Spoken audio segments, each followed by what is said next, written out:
దివ్యవాణి TV ప్రేక్షకులందరికీ శుభోదయం. యేసుక్రీస్తు పరిశుద్ధ నామంలో ప్రియులారా, మీ అందరికీ స్వాగతం, సుస్వాగతం.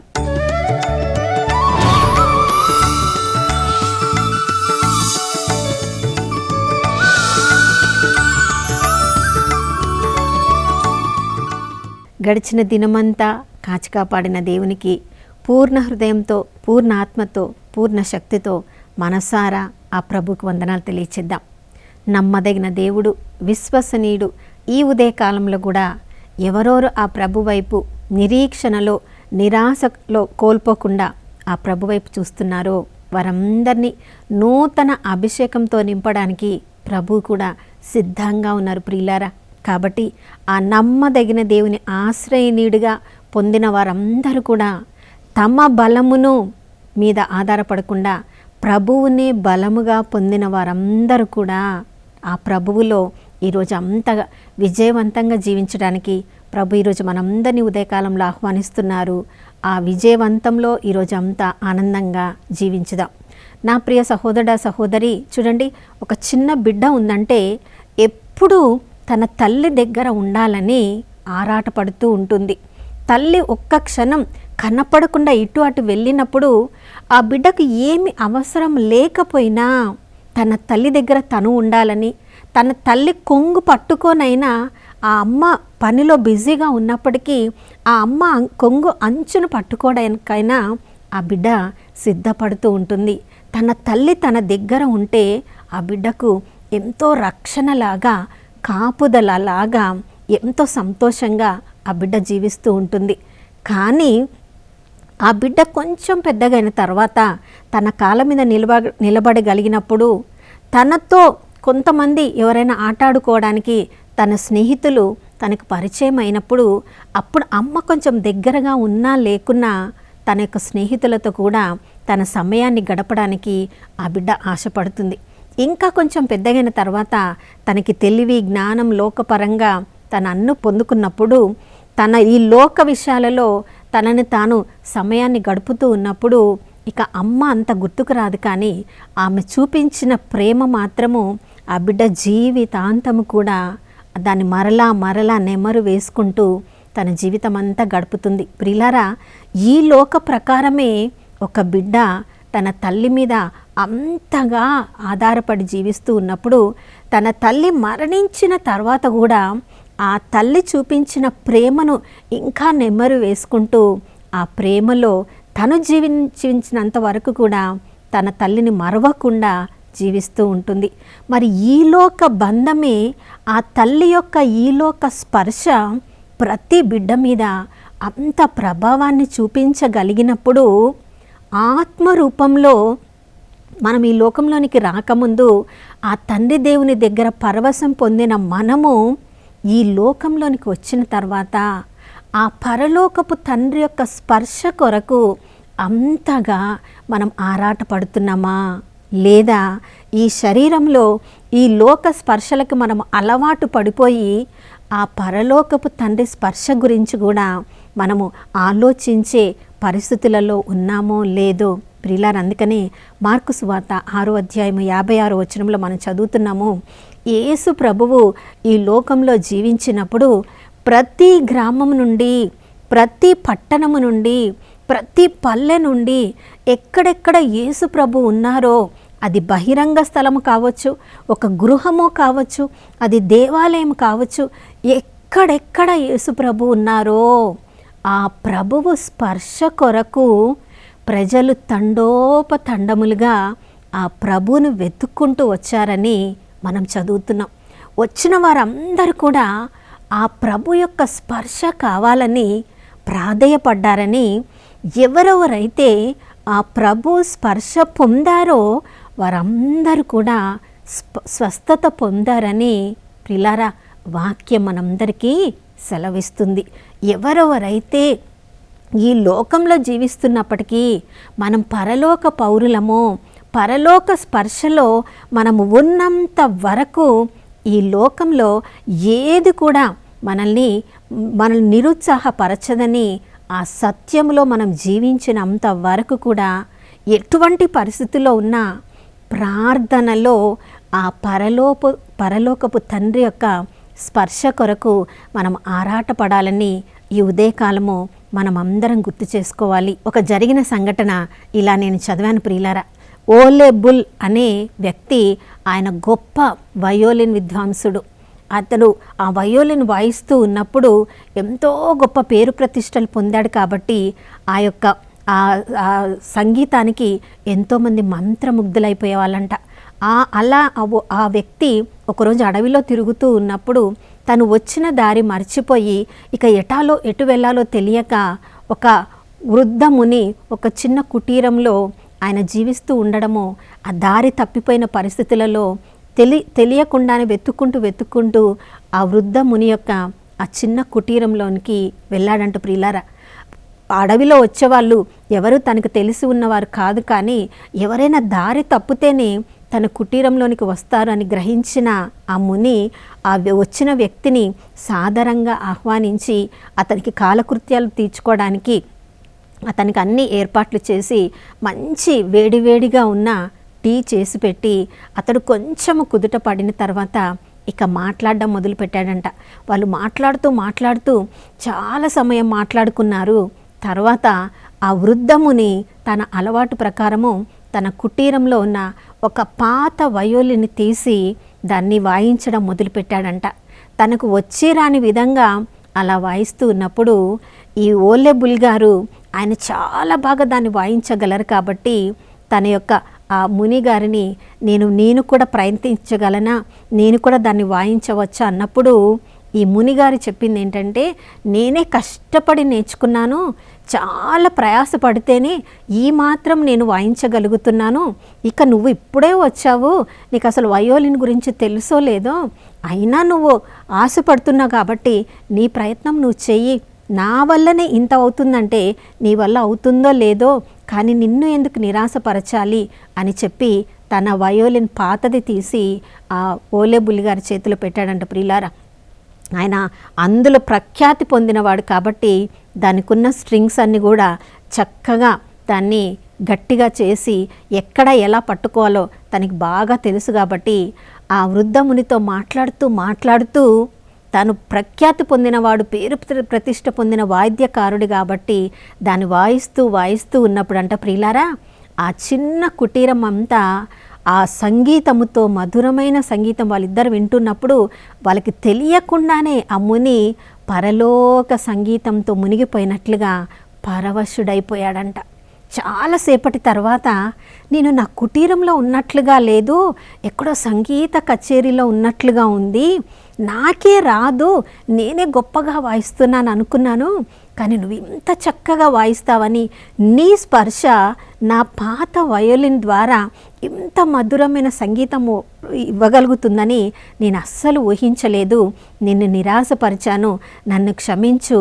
నీ స్పర్శలో ఎంత మధురమైన సంగీతము బయటికి రావచ్చని నాకు అస్సలు తెలియదు, నన్ను క్షమించు అని అడిగినప్పుడు ఓలే బుల్ గారు చెప్పిన మాట, నాకు వయోలిన్ వాయించడం వచ్చని మీకు తెలియదు కదా, మీ స్పర్శ మాత్రమే మీకు తెలుసు, నా స్పర్శలో ఎలాంటి సంగీతం ఉందో మీకు తెలియక అలా మాట్లాడారు కాబట్టి నేను అర్థం చేసుకోగలను అని చెప్పారంట. నా ప్రియ సహోదర సహోదరి, యేసు ప్రభు స్పర్శలో ఉన్న ఆ మధురమైన శక్తిని ఎవరెవరు గ్రహించగలరో ఆ స్పర్శ కొరకు వాళ్ళు ఆరాటపడతారు.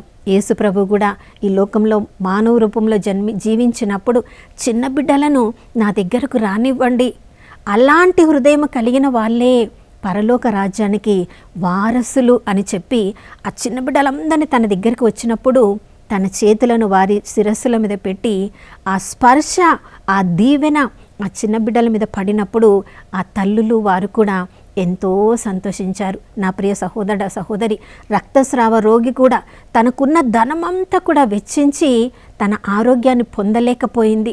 ఇక తను మరణ స్థితిలో ఉన్నప్పుడు యేసు ప్రభు ఆ దారిలో వస్తున్నాడని విని, చూడండి, నడవడానికి కూడా శక్తి లేని ఆమె ఆ యేసు ప్రభు స్పర్శలో తను తప్పకుండా స్వస్థత పొందగలను, నూతన జీవిత అనుభవంలోనికి తను వెళ్ళగలను, తను మరలా జీవించగలను అని అనుభవము ఆత్మలో తను పొందింది కాబట్టి యోహాను సువార్త 19:14 ప్రభు చెప్పారు, నేను జీవిస్తున్నాను కాబట్టి మీరు జీవించగలరు. ప్రియులారా, ఆ వాగ్దానం మన జీవితంలో నెరవేరాలంటే ఆ ప్రభువుని ఆ ఆత్మలో మనం స్పర్శించాలి. ప్రార్థనలో దానియేలు కూర్చున్నప్పుడు దేవదూత వచ్చి ఆ పరలోకపు స్పర్శను ఆ దానియేలు అనుభవంలోనికి తీసుకుని వచ్చింది కాబట్టి ఆ ప్రార్థనకు జవాబు పొందింది. మనము మత్తయి సువార్త 17 కూడా చదువుతున్నాం. యేసు ప్రభు దివ్య రూప ధారణ పొందినప్పుడు ప్రియులారా, వాళ్ళు ముగ్గురు మాట్లాడుకుంటున్నప్పుడు ఆ మహిమోత్తర ఆ సంఘటనను చూసి ఆ శక్తిని తట్టుకోలేక ఆ పేతురు, యోహాను, యాకోబులు వాళ్ళు ముగ్గురు కూడా పడిపోయారు. కానీ ఆ అనుభవం తర్వాత యేసు ప్రభు వచ్చి వారిని తట్టి లేపి మరలా తన యొక్క జీవితంలో వారితో కలిసి జీవితాన్ని సాగించారు. ప్రియులారా, ఆ దివ్య రూపధారణ అనుభవము పొందిన తర్వాత శిష్యులలో కూడా ఎంతో మార్పు వచ్చింది. ఆ ప్రభువులోని గొప్పతనాన్ని వాళ్ళు కళ్ళారా చూడడం మాత్రమే కాదు, స్పర్శ ద్వారా ఎన్నోసార్లు పేతురు భక్తుడు నీటి మీద నడుస్తూ ఉన్నప్పుడు తన అవిశ్వాసమనే ఆ నీటిలో మునిగిపోతున్నప్పుడు యేసు ప్రభు చేతిని ఆ స్పర్శలో ఆ గొప్ప శక్తిని పొందిన వాడు క్రైస్తవత్వము మునిగిపోతున్నప్పుడు, అవిశ్వాసంలో మునిగిపోతున్నప్పుడు, భయముతో మునిగిపోతున్నప్పుడు ధైర్యముతో పేతురు చేసిన ఒకే ఒక్క ప్రసంగంలో 4,000 మంది ఆ రోజులు విశ్వాసులుగా మారడము మనం చూస్తున్నాం. అవును ప్రియులారా, యేసు ప్రభు యొక్క స్పర్శలో ఆ యొక్క అనుభవం ఒక్కసారి మనం పొందినప్పుడు ప్రతి క్షణము కూడా ఆ అనుభవం కావాలని మనం ఆరాటపడతాం. మరి ఆ అనుభవం కావాలంటే ప్రతిరోజు మనము సమయాన్ని కేటాయించాలి. ఉదయమే లేచి ప్రభువుతో మాట్లాడకుండా, ప్రార్థనలో మన యొక్క సమయాన్ని గడపకుండా, వాక్యాన్ని చదవడం ద్వారా యేసు ప్రభు యొక్క స్వరాన్ని మనం వినకుండా, ఆ స్వరములో మనకు మార్గము చూపించే ఆ ప్రభు యొక్క అడుగుల చప్పుడు మనం వినకుండా ఏ రోజు కూడా మనం ఆరంభించకూడదు. ప్రియులారా, పేతురు భక్తుడు మిగిలిన శిష్యులందరూ కూడా 3.5 సంవత్సరంలో ప్రభువుతో తిరిగారు, ప్రభు స్పర్శను అనుభవించారు, ప్రభు మాటను విన్నారు. కాబట్టే సత్యము వాళ్ళని స్వతంత్రులను చేసిన తర్వాత మరణానికి కూడా వాళ్ళు సిద్ధపడ్డారు. మన జీవితంలో అలాంటి స్పర్శను మనము పొందిన తర్వాత ఈ లోకంలో ఎటువంటి పరిస్థితి వచ్చినా యేసు ప్రభు ప్రేమ నుండి మనల్ని వేరు చేయలేదు ప్రియులారా. కాబట్టి ఆ గొప్ప దృఢమైన నమ్మకము యేసు ప్రభులో మనం కలిగి ఉండాలంటే ఆ బైబిల్ గ్రంథము వాక్యమైన ప్రభువును మన హృదయంలో దృఢపరచుకొని మన మనస్సులో, మన యొక్క మనస్సాక్షిలో, మన ఆత్మలో పరిశుద్ధాత్మను యేసు ప్రభు కుమ్మరించినారు. కాబట్టి ప్రతి క్షణం కూడా పరిశుద్ధాత్మ యొక్క స్వరాన్ని వినడానికి ఈ ఉదయకాలంలో మన ఆత్మీయ చెవులను తెరవమని, ఆత్మీయ కన్నులను తెరవమని, ఆత్మలో మనము సజీవంగా ఉండడానికి నూతన వ్యక్తులుగా మార్చమని ఉదయకాలంలో ప్రార్థించుకుందాం. ఈరోజు అంతా కూడా యేసు ప్రభు స్పర్శలో మనం జీవించుదాం. ప్రియులారా, యేసు ప్రభు స్పర్శ అనుభవము పొందిన పేతురు భక్తుని చూసినప్పుడు అపోస్తుల కార్యాల్లో మనం చదువుతున్నాము, ఆయన నీడ పడిన వారందరూ కూడా స్వస్థత పొందారంట. స్పర్శలోని శక్తి ఎంత గొప్పగా ఉంటుందో. అందుకని ఎక్కడెక్కడ పేతురు భక్తుడు నడుస్తున్నాడో ఆ మార్గం అంతటిలో, ఆ బజారులన్నిటిలలో, వీధులన్నిటిలలో కూడా అనారోగ్యంతో ఉన్న వాళ్ళని తీసుకొని వచ్చి పడుకోబెట్టినప్పుడు ఆయన నీడ పడినా కూడా వాళ్ళందరూ స్వస్థత పొందారంట. పౌలు భక్తుని జీవితంలో ఆయన నడుముకు కట్టుకున్న తుండు గుడ్డలు కూడా ఆయన స్పర్శ పొందిన అవి కూడా అనారోగ్యంతో ఉన్న వాళ్ళని స్వస్థత పరిచగలిగిన శక్తిని కలిగి ఉన్నాయి. ప్రియులారా, వారికి ఎంతగా యేసుప్రభు యొక్క అభిషేకంతో, పరిశుద్ధాత్మతో వాళ్ళ అనుభవం కలిగి ఉన్నారో తద్వారా వారిలో కూడా ఆ స్పర్శ శక్తి పనిచేసింది. కాబట్టి ఇతరులకు స్వస్థతను కలిగించగలిగారు. దేవుడు పక్షపాతము చూపని దేవుడు. ప్రియులారా, యేసు ప్రభువుకి, పరలోకపు తండ్రికి, పరిశుద్ధాత్మ దేవుడికి పేతురు భక్తుడు ఎంతనో నీవు నేను కూడా అంతే. కానీ పేతురు భక్తుడు ఎంతగా ప్రభు మీద ఆధారపడి ప్రభు కొరకు జీవించారో అంతగా దేవుడు అతన్ని తన మహిమ కొరకు వాడుకున్నాడు. ఈ ఉదయకాలంలో నీవు నేను కూడా మనల్ని మనం పూర్తిగా దేవునికి సమర్పించి ఆ ప్రభు స్పర్శలో మనల్ని మనం అంకితం చేసుకున్నంత వరకు మనల్ని కూడా ఇతరులను స్వస్థపరచడానికి, ఇతరులను విడుదల చేయడానికి, ఇతరుల జీవితాలలో తిరిగి నూతన అనుభవాన్ని, జీవింపచేసే అనుభవాన్ని వాడడానికి దేవుడు మనందరినీ కూడా ఉపయోగించుకోవడానికి ఈ ఉదయకాలంలో ప్రభువు సిద్ధంగా ఉన్నారు. మనల్ని మనము సిద్ధపరచుకుందాం. నాతో కలిసి ప్రార్థించండి. పరిశుద్ధమైన దేవానికి స్తోత్రములు తండ్రి. ప్రభువా, ఈ లోకంలో నాయన స్పర్శ ద్వారా ఎంతోమందిని మీరు తాకి స్వస్థపరిచారు ప్రభువా. కుష్ఠవ్యాధి వచ్చిన వ్యక్తి అందరినీ చూసి తను దూరంగా వెళ్ళవలసిన వాడు, కానీ మీలోని ప్రేమను చూసినప్పుడు ధైర్యంగా మీ దగ్గరకు వచ్చి ప్రభువా నీకు ఇష్టమైనచో నన్ను స్వస్థపరచమన్నప్పుడు ప్రభువా మీరు నోటితో ఒక్క మాట పలికి మీరు అతన్ని స్వస్థపరచగలరు.